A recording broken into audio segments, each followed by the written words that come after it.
All right, a little windshield time. I know that it's been a while since I've been around. Not driving somewhere long distance to go to work. I'm just running into town to go to the store real quick. So I figured I'd throw this up here. It's kind of been bobbling around in my mind for a little bit. I was driving home from Florida from visiting the in-laws last week. Talked to my wife for 14 hours where we were driving home, and it's something that's kind of I figured I'd throw it out there. A lot of this is going to go directly to the brothers and sisters that are still out there doing the job. Some of it may be useful to somebody else, but with everything that's going on now with the Floyd case and everything else, it's one more powder keg. Small one, but they seem to be getting bigger and bigger. But I figured I'd share my thoughts for what they're worth. For anybody else that's never that has no idea what I do or who I am, I will get it out of the way. Disclaimer: I'm a medically separated cop, patrol guy for several years, detective, work street crimes, narcs for a little bit, SWAT guy, the whole deal, and then the last guy that tried to kill me almost won the big prize, but it ended up separating me from the agency. I don't say retired because you can't retire on a cop salary.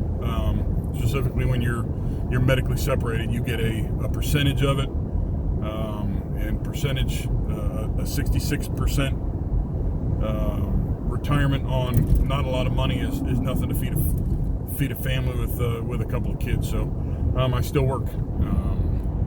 It's not. It's either way. I'm not here for some sob story. With everything that's going on, the only side that I can talk about, obviously, is the cop side of it. Some of the things that I notice, and when I talk about agencies, I'm not talking about all agencies. I see dozens of agencies annually now that I'm separated from law enforcement and I'm out doing my own thing. I own a company that does training and consulting and stuff. I see a lot of agencies, and I see trends. I see problems, and part of my business is to help agencies with gear and training and policy and things like that. So it's I have kind of a unique insight because I talk to rank and file guys all the way up to chiefs and sheriffs and command staff. So I get it from everybody. Where you may not, I say you, when command staff may not hear some of the issues that they have in rank and file, it's because they know if they tell the deputy chief or the major or the undersheriff or somebody else, and there's repercussions that can happen. So I have a unique position to be in. So the couple of things. Police reform. I'm really trying to stay off social media as of late. I don't like watching TV. It is the same thing over and over again. It is people that are separated from what I would refer to as common sense, rank and file kind of places. If you watch any of the news media, it is whenever there's a military thing, it's Colonel this or Brigadier General that or Lieutenant Colonel so-and-so. It's never corporal from wherever, or it's never sergeant from wherever, because they want to have somebody that's got some sort of, they've been around doing it forever. The problem with that is once you get to a certain level, you've become separated from those things, and you don't see day in and day out some of the other stuff. You have other responsibilities as far as running an agency or running a unit, things like that. So it's I'm not saying that everybody across the board. This is my opinion of above average, if you will. So when I start talking about police reform, in my opinion, police reform will not happen. And the reason that it won't happen is because it's going to cost hundreds of millions, if not billions of dollars. And why do I say that? You would have to invest, the country would have to, because you're paying your taxes, and you're going to have to invest in it. You're going to have to allow the government, and the government's going to have to say, we actually want some sort of reform, we want some rebuilding, we want some retraining, whatever tickle word of the day it is. Police reform is what the medias usually call it. That will be very expensive. You will have to invest in the training protocols, policies, general orders, whatever the word is that the agencies use to make sure that those things are brought up to speed and there's some sort of oversight on them. The training part of them, and it's again, the training is the one thing that I see the most. Training is the agency they rely on their own to train their own. Some of the guys that are out in certain training aspects are guys that got fed up on the road, didn't want to do the road work anymore, didn't want to be on call anymore, or they just were. Unfortunately, there are guys that were bad road cops. Bad being they didn't work. Lazy, they're trying to find a place to hide, so they go places to an academy, they go to an in-service coordinator, they go to the range, they go wherever else, and those are the guys that go out and take those billets on, and they're in training and they don't want to change anything. I have seen time and time again where it's I'll go in and look at a policy, and the last time it was revised was in 1989, and it's here we are in 2020, and guys go out there and they don't want to. I applied for a job and lost a job, didn't get picked for the job because the first thing they asked me was, well, if we select you for this, what would be the first thing you would do? I said, well, I would come in here and I think we should take all of the files that are in your file cabinets, keep one copy for historical reasons, take everything out, put it in a big burn pile, and light it on fire. They were, well, why would you do that? I said, because it is all old, antiquated stuff. There have been so many Xerox copies of it, file copies of it, that it's dog-eared. You can't read it. There's staple marks in every corner. It is old stuff because it just keeps getting regurgitated. So it's the deadliest words in law enforcement training is we've always done it that way. And so the institution, the agency, the jurisdiction continues doing it, and it's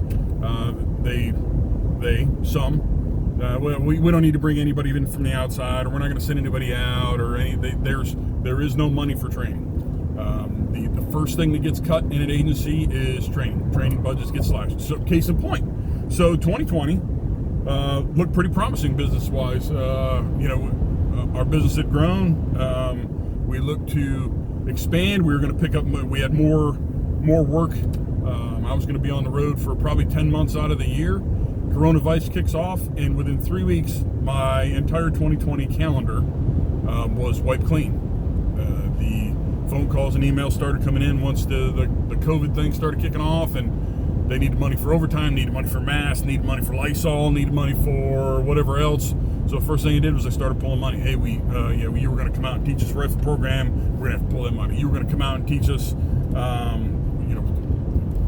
There was defensive classes, stuff that some of the things that they're talking about now, decision making, force on force, stuff like that. It all got washed away. Some of it has been pushed until next year. But most of it was, hey man, we gotta cancel it. They pulled the money, the funds are no longer there, and this is stuff that had been in the works for 12 up to 24 months of. When can we get it on the books? When they can budget for it? When it was approved? I know all that stuff was going on. So it's all gone. So again, training's the first thing it goes.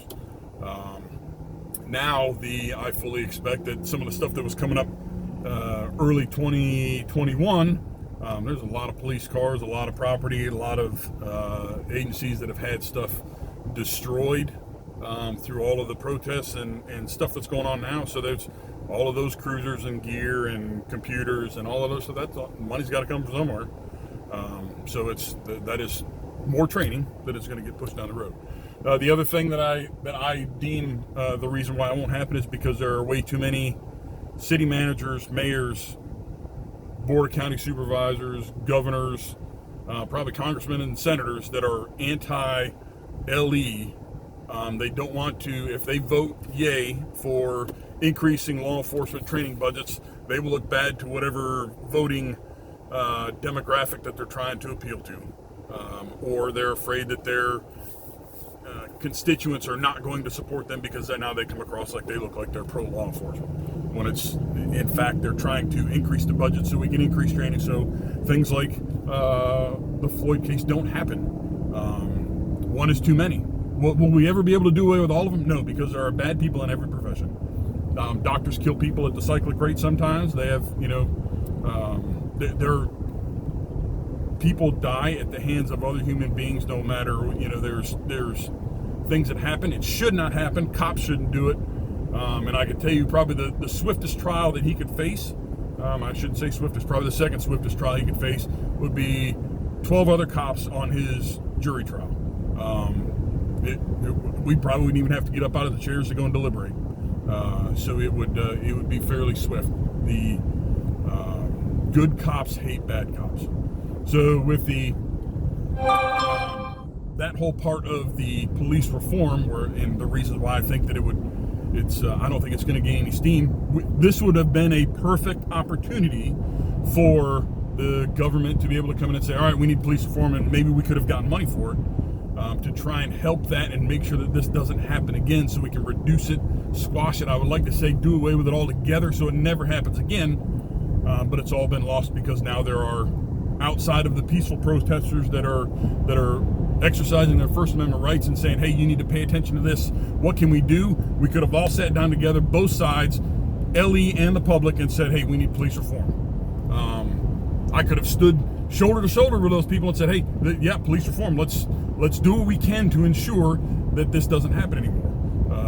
Paying cops more, that would probably help. That would help increase morale. There's probably very few cops that don't have two jobs, because my first cop job, when I got out of the Marine Corps, I was actually eligible to apply for WIC because it was poverty level pay. And it still is a very low paying job. They rely on the fact that guys and gals want to grow up and they want to be cops. It's elementary school. I want to be a cop. I want to be a nurse. I want to be an astronaut or a fireman. So those are the things that they want to do. I was a cop family. My dad was a cop, so that was what I did. It was my choice, and I didn't make any money at it. So here I am now, medically retired after the last guy tried to kill me, and I've got to fumble around and try and make ends meet that way. So the police reform with the increased pay, that may work. They're talking about should be a national registry for banned cop, PNG, cop, fired cops, whatever else. Sure, you could do that, but it would be more helpful if there was a better pool of applicants where agencies could go get them. There's far too many agencies where a guy gets clipped for something. He gets bounced. Hey, you need to leave. He's forced out, whatever, and he gets scooped up by another smaller agency generally because he's already certified. They don't have to pay for him to go to the academy. He goes through a couple of local training classes, and he's another call taker. He's out there, and he can go out and deal with it. So that's a problem. That shouldn't happen, and it happens all the time. Hey, so and so he's looking for a gig. He got fired for whatever. He got hemmed up for a DUI. Well, that wasn't. He did that wrong. Yeah, it was wrong. But we could pick him up. And he's already certified, so he can go do that. Sorry, notification. So that happens. But national registry for terrible cops, it doesn't need to happen. The vetting process when somebody gets hired should be there. Second and third line background investigation. When you go talk to somebody, well, who else has worked with them? Go and expand the background investigation. Maybe we could weed some of that stuff out. And those are also problems. There are fewer and fewer people that want to do this job. Nobody wants to get up in the morning and believe you're going to go to work and potentially never come home. So there's fewer and fewer people that want to do it because it's terrible money. So that means they have to scrape the bottom of the barrel. They cheapen the profession by saying, well, we're going to, now you can get a 65 on the entrance exam, or, firearms training. It's, as long as you can hit that backer, if you can hit that 30 out of 50 times, then you're good, or you get 5 points for clipping an ear on the qualification course. It's all stuff that gets cheapened, and it lessens the profession. They can hire lesser qualified people, and then they retain them. People don't get fired for stuff that they should get fired for. So it's that is a problem. The only thing we don't do is we don't tell the public when somebody gets fired. If somebody gets fired for a criminal act, not fired because something, I don't know what they would get fired for, but if somebody gets fired for inappropriate conduct, I know of agencies where a cop gets fired for inappropriately touching a female on a traffic stop, or making a sexual suggestion of, hey, I'll let you go of this whatever this traffic charge is. If you meet me over here and do this or do that, if that person is brought up on criminal charges, then the public should know about it. What law enforcement agencies want to hold that stuff tight because we want to believe that the public feels that we are capable of being able to behave ourselves and police our own, but they rarely hear about when we deal with problems and fire somebody. If they get fired and it's egregious, it's excessive force. If it's something else which is bad, it should be. I don't know how you do it. I mean, you just can't put on Facebook, hey, Officer so-and-so got fired today because he got a DUI last night and he was found guilty. I don't know what it is, but we hold it. The public doesn't believe that we can police our own. I know that it happens. I know that cops get fired, and I know it because I'm in that circle. I see it, and I know that, hey, so-and-so got fired for doing this or doing that, or whatever the case may be. But the public doesn't know it, so they perceive that we're hiding that. They say, oh, it's hiding behind a thin blue line. The thin blue line has been diluted so bad. That's not what the meaning of the thin blue line is, and that's a story for another time. But it is. Yeah, so it's police reform and training, those aspects of it. That's what I believe. If you want to hear what some of the problems are in law enforcement, talk to somebody who's a 10 to 15 year veteran, spent 10 years on the road, dealing with the public day in and day out, seeing the bad things every minute of their shift. Go talk to that guy. Go talk to that gal. Don't go talk to the undersheriff who, he's a 38-year veteran of law enforcement. Some of those guys are so removed from what it's like to be on the road and being able to, some of the guys they're talking to have never even seen an MDC in a car. They don't know what it's like to work calls off of a computer and a laptop. That's something that, maybe they signed off on the budgetary line so they could get them, but they don't have any idea what's going on with it. So it's, find the middle of the road guys. If the government ever comes up with a police reform committee, it'll all be anybody that's 60 years old and older, and they're all guys and gals that have, they have 47 years of law enforcement experience, except for 40 of them have now been in command somewhere else. And I'm not talking bad about all command guys, because I know that there are plenty of good ones out there that fight for their agencies to get more money for training and things like that, but there are also just as many that don't ask for more money. They don't want their guys to go to training on their off time. What we give you is good enough. That happens a lot. Hey, can I get 2 days of leave? I'm going to pay to go to this class. Nope, can't do that. It's not department approved. Well, can I give you the syllabus and the curriculum so you can approve it? Nope, not doing it. So they can't even take their own time, spend their own money to go better themselves, which makes them a better cop. So it's police reform and training. That's those are things that are going to be problems for. I'll probably be dead and gone before any of that even gets ironed out. But those are the thoughts that rattle around inside my head when I'm driving around, and I figured I'd just throw some of that out there. But I hope that both sides of everything that's going on, I understand as best as I can from a guy that sits in my chair, the frustration. Cops hate dirty cops, bad cops. I was a proactive cop. People make complaints on me. They make complaints on me because they got arrested for doing bad stuff. Criminals make complaints. Sorry, that's the way it is. The people that hate cops most are the ones that don't want to get caught or get caught and go to jail. So it's it is what it is. So hopefully this will jog some sort of discussion amongst guys in an agency or folks somewhere along the way when they start talking about training and, hey, it's maybe we should look at this, maybe we should look at that. And I just hope that everybody out there stays safe. Everything kind of simmers down a little bit. We can open a dialogue, both sides, community leaders and LE agencies, and try and come together. We all got to live together. We all shop at the same grocery stores. Our kids all go to school together. And it doesn't help when both sides, the public and the cops, are both afraid to interact with each other. I know that in heightened times like this, cops are it's a heightened state of awareness. They're going, and they know that they have to stand in a line when there are more and more of us that are getting shot and ambushed and things like that. So it's stand on a street corner, get stabbed in the neck, wrestling with a guy that is a criminal that needs to be arrested for a violation so he can face the justice system, get shot in the back of the head.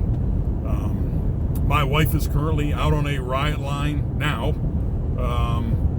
with protesters. So it's I fear for her safety. I fear for the other guys and gals that I know that are cops that are out there, and that doesn't help when both sides are their hackles are up and they're on the defensive. So it's got to be a discussion, and it's got to be a healthy discussion. Can't be a one-sided Republican Democrat, crooks and criminals. It's got to be or cops and crooks, whatever, cops and robbers, whatever you want to call it. People have to talk, and without talking, it's just going to be a one-sided thing, and we got to figure it out. This country's broken, and we got to hold it together. So it's again, sorry I rambled on here. 21 minutes of babbling, but I'm gonna run here and grab some groceries, and those are my thoughts. You all stay safe. Both sides stay safe. Take care of each other.